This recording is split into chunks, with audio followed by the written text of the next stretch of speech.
नमस्कार साथियों, स्वागत है आप सभी का। आज की वीडियो में हम चर्चा करेंगे कि गया में पिंडदान क्यों किया जाता है और पिंड दान के समय खासकर पितृपक्ष में हमें किन नियमों का पालन करना चाहिए, किन वस्तुओं का यूज करना चाहिए भोजन में और किन का उपयोग नहीं करना चाहिए, पूजा में किन वस्तुओं का उपयोग करना चाहिए। गया की चर्चा मोक्ष की नगरी के रूप में विष्णु पुराण और वायु पुराण में किया गया है।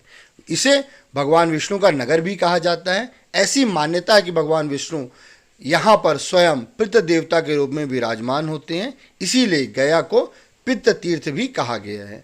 गया में फल्गु नदी और पुनपुन नदी में पिंडदान करने का विधान। एक कथा के अनुसार भस्मासुर के वंशज गयासुर ने कठोर तप कर ब्रह्मा जी को प्रसन्न किया। ब्रह्मा जी से यह वरदान मांगा कि मेरा शरीर देवताओं की तरह पवित्र हो जाए, मेरे दर्शन मात्र से जीव सभी पापों से मुक्त हो जाएं और उन्हें स्वर्ग की प्राप्ति हो। इस वरदान से स्वर्ग की व्यवस्था बिगड़ गई और स्वर्ग में लोगों की संख्या बढ़ने लगी। लोगों में पाप की प्रवृत्ति बढ़ गई और लोग यह सोचकर कि गयासुर के दर्शन से सभी पाप नष्ट हो जाएंगे, पाप कर्म से डरते नहीं थे। पाप कर्म की सीमा संसार में बहुत बढ़ गई। इस अव्यवस्था से बचने के लिए देवता गयासुर से यज्ञ के लिए पवित्र भूमि की याचना की। देवताओं को गयासुर ने अपना पवित्र शरीर ही दान कर दिया। उसने समझा मेरे शरीर से पवित्र कोई भूमि नहीं हो सकती, अतः वह जमीन पर लेट गया और उसके शरीर पर यज्ञ हुआ। लेकिन गयासुर के मन में लोगों को पवित्र करने की इच्छा नहीं गई। उसने देवताओं और विष्णु भगवान से वरदान मांगा कि जो कोई इस पवित्र भूमि में पूजन करे उनको मोक्ष की प्राप्ति हो। जो भी लोग यहाँ किसी का पिंडदान करे उसे मोक्ष की प्राप्ति हो। देवताओं ने गयासुर को यह वरदान सहर्ष दिया। गयासुर जब धरती पर लेटा तो उसका शरीर 5 कोस के क्षेत्रफल को ढांक गया। यह स्थान पवित्र पितृ तीर्थ गया के नाम से विख्यात है।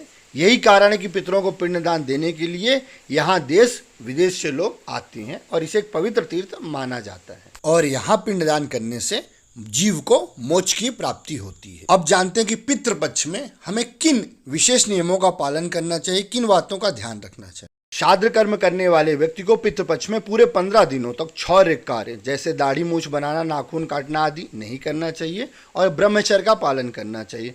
घर में सात्विक भोजन करना चाहिए और काला उड़द, तिल, जौ, सांवा, चावल, गेहूं, दूध, दही से बने पदार्थ, मधु, चीनी, कपूर, बेल, आंवला, अंगूर, कटहल, अनार, अखरोट, नारियल, तेज, खजूर ऐसे चीज़ों का प्रयोग करना चाहिए। कोदो, चना, मसूर, कुल्थी, सत्तू, काला जीरा, टेढ़ी, कचनार, कैद, खीरा, लौकी, पेठा, सरसों, काला नमक, बासी, सड़ा गला, अपवित्र फल आदि श्राद्ध प्रयोग में नहीं करना चाहिए। श्राद्ध कर्म में कदम, केवल, बेलपत, कनेर, मौशेली, लाल, काले रंग के पुष्पों का उपयोग नहीं करना चाहिए। श्राद्ध कर्म के बाद हमें उतने ही ब्राह्मणों को भोजन कराना चाहिए जिनका हम अच्छे से स्वागत सत्कार कर सके और भोजन के बाद उन्हें उचित दक्षिणा दे सके। 1 या 3 ब्राह्मणों का विधान है। अंत तक हमारे साथ बने रहने के लिए बहुत बहुत धन्यवाद। ऐसी ही अन्य जानकारियों के लिए हमारे चैनल को सब्सक्राइब करें। Thank you.